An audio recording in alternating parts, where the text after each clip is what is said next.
once again to another edition of Quick Trivia with Mike. It's the weekly game show right here on Channel 955 where we test your knowledge of trivia. Sometimes it's very historical in nature, sometimes it's very contemporary. Hopefully it's always a lot of fun.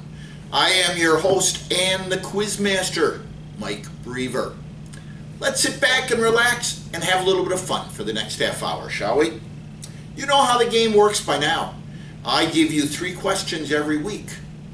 However, we begin the show by giving you the answers to the 3 questions from last week. Then I go off and I give you 3 new questions. We also have a new addition to Quick Trivia with Mike, and that's our birthdays, the East Castle Place birthdays of the week. And this week we have some very significant ones. Seneca Church, celebrating the 55th anniversary of her 29th birthday.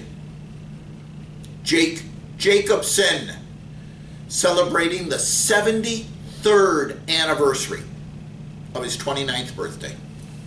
Betty Perman, celebrating the 69th anniversary of her 29th birthday. And on August 12th, P.D. Bachman is celebrating a birthday as well. Seneca's was the 8th of August. Betty and Jake share a birthday on the 11th. If you see Seneca, Jake, Betty, or P.D. walking around East Castle over the next week, take a minute and wish them a very happy birthday on behalf of all of us. We hope your day and your week is great. Now let's take a look at last week's questions, shall we? We were talking a little bit about a historical character last week. A young girl by the name of Anne Frank. You remember she and her family were Jewish and were hiding in an upstairs secretive room during World War II. This occurred in Amsterdam, of course, and they were hiding in the upstairs room because of the Holocaust. If the Germans had known that they were in the upstairs room, they would have taken them off to concentration camps.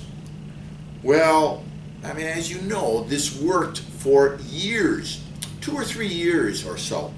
But in the fall of 1944, the Frank family was, they were exposed by an unknown informant to the Nazi Gestapo. The Frank family was captured and they were sent off to a concentration camp. Anne Frank's story is well known to all of us because of the well-known movie, also a play, The Diary of Anne Frank. Very touching story of 2 years in hiding of a teenage girl and her perspective on World War II, the Holocaust, how it impacted her life as a teenager, what she was missing as a result of this. We all know the tragedy of the Frank family. In 1945, literally weeks short of the end of World War II, Anne Frank died in the Bergen-Belsen concentration camp. Ostensibly, her death date is set at March 31st, but records really weren't that accurate for people incarcerated in the concentration camps. Anne died of typhus. My question to you last week: were there any survivors of the Frank family? Did any survivors of the Frank family live past the end of World War II? The answer, unfortunately and tragically, there was only one. Anne's father, Otto Frank, was the only survivor of the Frank family. He returned to Amsterdam after the war, to find that her diary had been saved by his secretary. And through Otto's efforts, the diary was published in 1947. It was translated from its original Dutch version and first published in English in 1952 as The Diary of a Young Girl. It has since been translated into over 70 languages, and it is now known as The Diary of Anne Frank.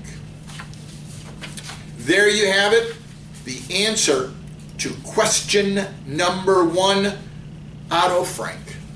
Tragically, the only survivor of the Frank family. But through his efforts, we now know what life was like in the upstairs hideaway and how it impacted a very young girl named Anne. My second question to you had to do with a very contemporary event that was going on last week, and it actually just ended this week. I think it was Sunday night. The Olympics. You know, it actually started in ancient Greece. That was about 2,000 years when there were no Olympics because Greece was no longer a major hub of international fare. It was resurrected in the 1890s and became an international event that virtually all countries of the world participate in now. As you know, we just finished the Tokyo Olympics, called formally the 2020 Tokyo Olympics, only because of coronavirus. It actually took place in 2021. But in honor of the fact that it was targeted for 2020, they were called the 2020 Tokyo Olympics. Olympics are held every 4 years. That 4-year period is called an Olympiad.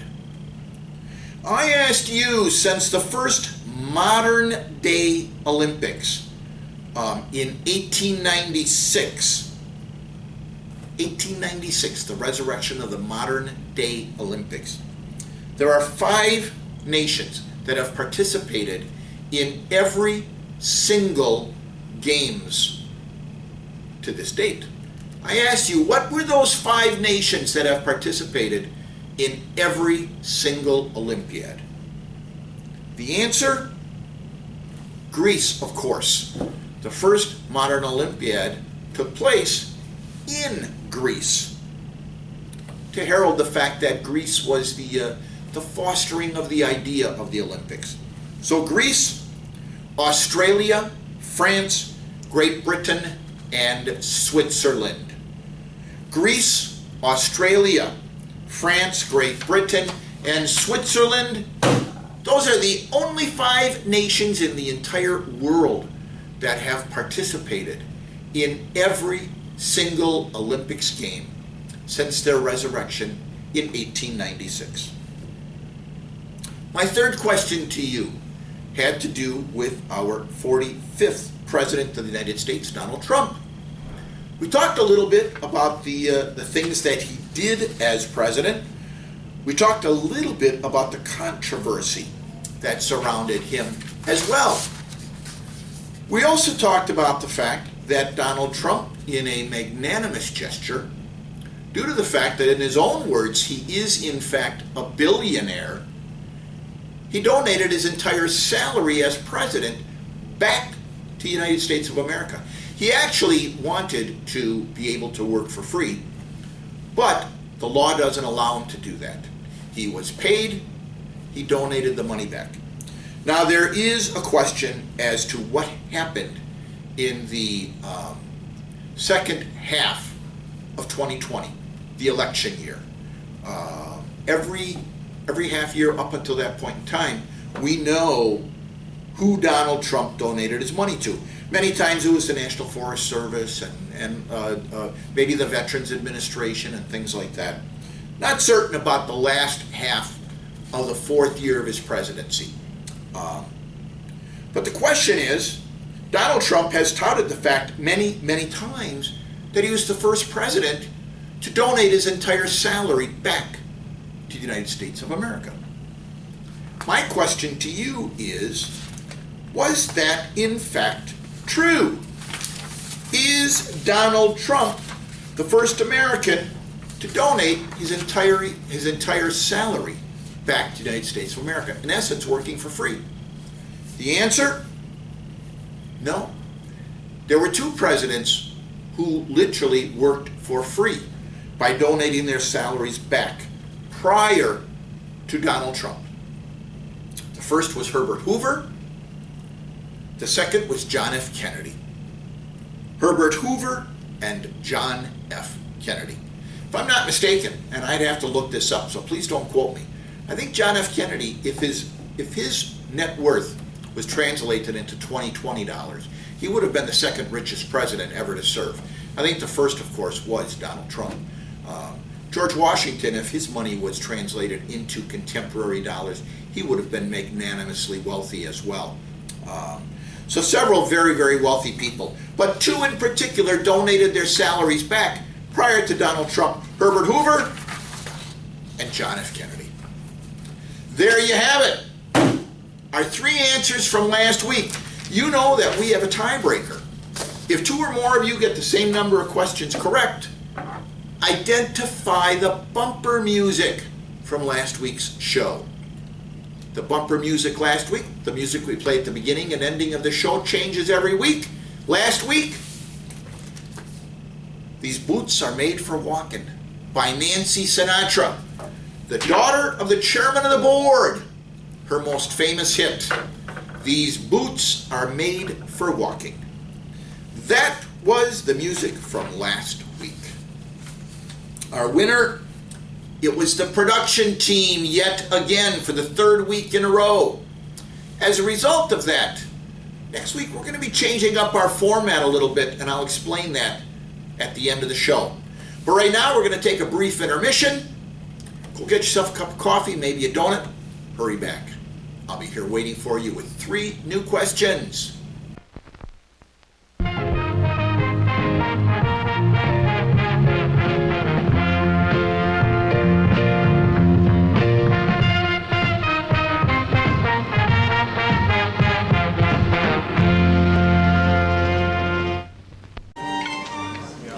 And how would you gentlemen like those steaks prepared? Prepared? Oh, you mean cooked? Yes, sir. Cooked is most definitely what I should have said. Do excuse me, please. How would you like those steaks cooked? Well, just knock its horns off, wipe its nasty old ass, and chunk it right down on the plate. Same for me, please. I will give Chef your instructions exactly. And would you care to order wine with your meal? Hi, yeah. Why don't you bring us a bottle of something or other? Not too sweet. American. American something or other. Yes, sir. An excellent choice. And would you like to have glasses, or do you prefer to drink directly from the bottle? Well, glasses, I reckon. Oh, and hey, toss a little ice in mine, if you would, my good man. Ice. Certainly, sir. Nothing could surprise me now. Oh, yeah, hey, tell that cook you better not screw up them steaks. We're kind of particular about our meat. Thank you, Pepper.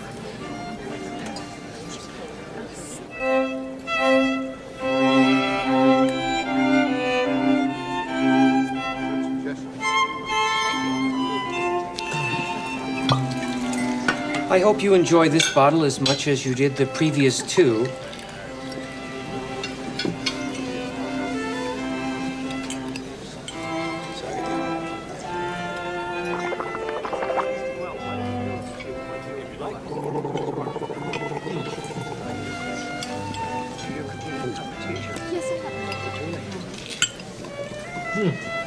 I've been thinking, we got but one choice tomorrow.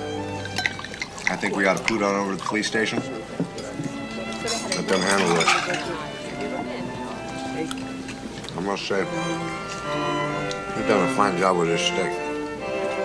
I don't quite understand why they gift wrap these little lemons here, but the steak is mighty tasty. You know, I mean, for all we know, Nacho could have got himself drunk, just thrown in jail.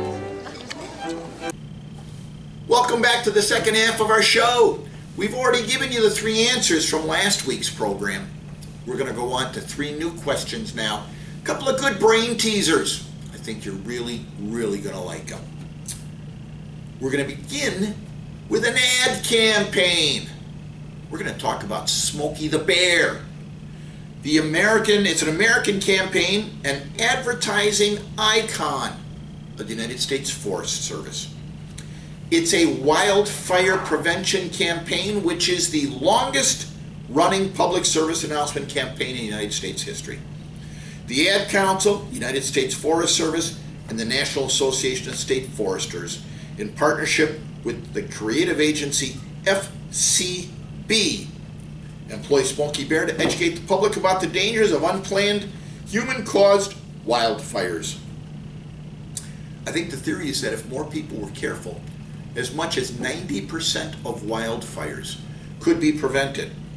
And Smokey the Bear is just a wonderful, wonderful icon to try to bring that message home.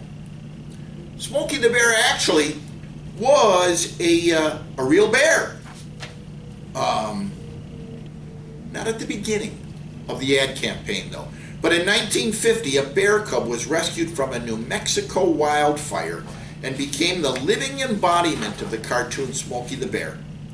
The slogan, because now they had an actual personification of the cartoon character, was changed, and it now, as we know it, only you can prevent forest fires.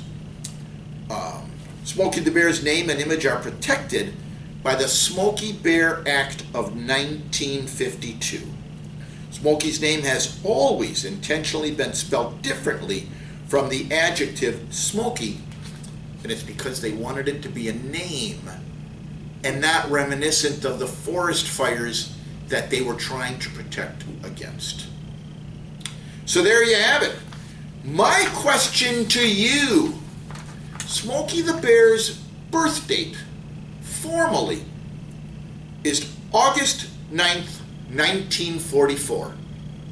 Smokey the Bear's birth date is August 9th, 1944. Now you know that in 1950 a bear cub was rescued from a forest fire in New Mexico. How in the world was August 9th, 1944, when Smokey Bear was still a cartoon character? How was that birth date selected for Smokey Bear? There's an actual reason and a very clear rationale for it. Question number 1. Question number 2. And I have to thank my wife, Mary Beth, for this one. A lot of you send in ideas. This is one that my wife sent in. She told me about it. I see her every night. And I thought it was a really good one. Presidential firsts. Things that specific presidents did for the first time ever. George Washington, the first president to appear on a postage stamp. First president to be declared an honorary citizen of a foreign country. An honorary citizen of France. John Adams, first president to live in the White House. First president to receive the oath of office from the Chief Justice of the United States Supreme Court. First president to have signed the Declaration of Independence. Thomas Jefferson, first president who defeated an incumbent president. First president to have a pet in the White House. 2 grizzly bear cubs and a mockingbird, actually. James Madison, first president to have an inaugural ball. James Monroe, first president to have a child marry at the White House. And the first president to have a foreign capital named after him. Monrovia, Liberia, named after James Monroe. John Quincy Adams, first president to be the son of another president. And the first president to be photographed, Andrew Johnson. First president to pay off the entire national debt, Martin Van Buren. First president to be born after the Declaration of Independence, and the first president to die in office. John Tyler, first president born after the American Revolutionary War, and the first president to be buried under a foreign flag. James K. Polk, first president to have his cabinet photographed. First president to use the term First Lady. Millard Fillmore, first president to install a kitchen stove, modern convenience, in the White House. Franklin Pierce, first president to deliver his inaugural address completely from memory, and the first president to have a Christmas tree in the White House. James Buchanan, first president to be a bachelor. Abraham Lincoln, first president to hold a patent, and less ignominiously, the first president to be assassinated, unfortunately. Andrew Johnson, first president to be impeached, and the first president to serve in the United States Senate after being president. Ulysses S. Grant, first president to publish his memoirs, and the first president to attend a synagogue service while in office.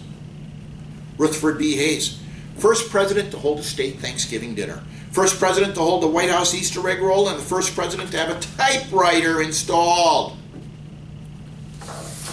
Here's a really good one. James Garfield, first president to have served as a university president, and the first president to be either left-handed or ambidextrous. Grover Cleveland, first president to be married in the White House. First president to have a child born in the White House.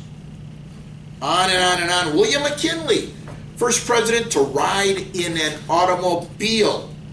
Theodore Roosevelt, first president to be awarded the Nobel Peace Prize. First president to ride in an airplane. First president to ride in a submarine. First president to earn the Medal of Honor.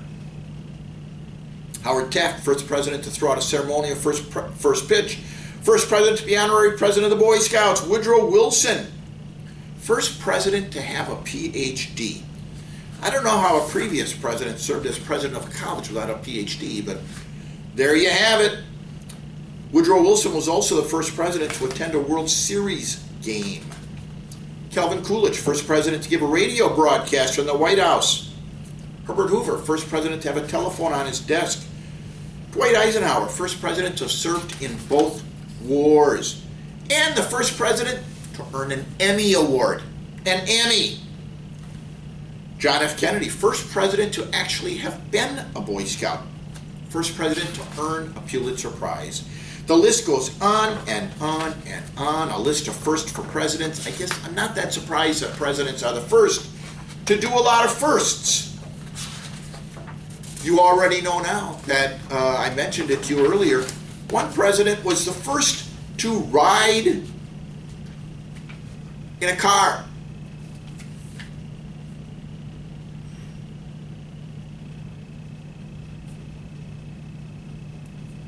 One president, however, was the very first president to ride publicly in a car, to wave to the crowd as he went by. Give him that old regal wave, I believe. Who was the first president to ride publicly in a car? And by the way, the car was electric. It did not run on fossil fuel. Question number 2. Question number 3. This actually comes from our very, very good friend, Teresa Sundberg, past winner on Quick Trivia with Mike. She actually gave us the question about the countries that have participated in the Olympics, which we gave you the answer for this week. She also has given us a great deal of other Olympic trivia. Which country holds the record for winning the most medals ever at a single game? It was the United States, which won 239 medals at the 1904 Olympic Games in St. Louis. What swimming stroke is said to be the oldest? Well, it's the breaststroke, also known as the frog stroke. 2 sports were added to the 2020 Paralympic Games for the first time. One was Taekwondo. What was the other? Badminton. Badminton added to the Paralympics for the first time in 2020. How long was the longest wrestling match in Olympic history? 11 hours. 11 hours took place in 1924. Which sport was included in the 1988 Olympic Games after a 64-year break? It was tennis. All of these come to us from Teresa Sundberg. Teresa Sundberg, our very, very good friend. The amount of time given to a weightlifter to lift and hold a weight, 60 seconds. Who is the only athlete to hold both an Olympic gold medal and a Super Bowl ring? Bob Hayes. All of these great, great questions come to us because of Terry Sundberg, regular viewer of the show. My great appreciation. We enjoy these a lot. My question to you about the Olympics, a particular sport, a running sport. Why is the marathon called a marathon? And why in the world is it such an odd distance? 26.2 miles. 26.2 miles for a marathon? How in the world did we come up with that distance? And why is it called a marathon? So thank you to Teresa for all these Olympic questions. That is our third question for today. Answer the question about the marathon. And you could be the lucky winner next week. How do you win? Get your answers to be by noon on Monday. You can email me at mbrever@eastcastleplace.com. You can call me at 963-8425. Write your answers on a slip of paper. Slide them under my door. Open the door. It's never locked. Put it on my conference table in my office. Or give the answers to our receptionist downstairs. She'll put them in my mailbox. I'll get them on Monday when I come in. That's how you win. And if we need a tiebreaker, identify that music. That could put you in the winner's circle. But next week, we're going to shake up the format a little bit. Give people a little bit more of a reason to watch. And hopefully to have a little bit of fun. We're going to start having a guest host. Next week, my guest host is going to be, it's going to be the Bergs. It's going to be Margaret and Bruce Berg. We're going to talk a little bit next week, in addition to our trivia questions, about the treasure chest. Why? Because we're in scholarship time right now. And Margaret's going to tell us a little bit about that. We're also recruiting volunteers for our September staffing pattern in the treasure chest. Bruce is going to tell us a little bit about how we move things around down there as well. So next week, for the first time, and for the beginning of what we hope will be a new fun tradition for everybody, we're going to visit with one of your neighbors. We're going to learn a little bit about the treasure chest and why you all are such wonderful supporters of such a noble thing. That's our show for this week. I am your host and the Quizmaster, Mike Brever. I'd like to thank our president of Channel 955 ECTV, Tyler Gudex, our executive producer, Laura Wengler, my producer and cameraman, Scott McFerrin, and as always, my artistic director, Cooper Ledvina. If you like anything about the show, Cooper and Scott have their fingerprints all over this show. Let them know you enjoy it. As for now, I am your host and the Quizmaster, Mike Brever. Thank you all for tuning in, and I'll see you next week when, for the very first time, I'll have co-hosts for the week, Bruce and Margaret Berg. So long, everybody.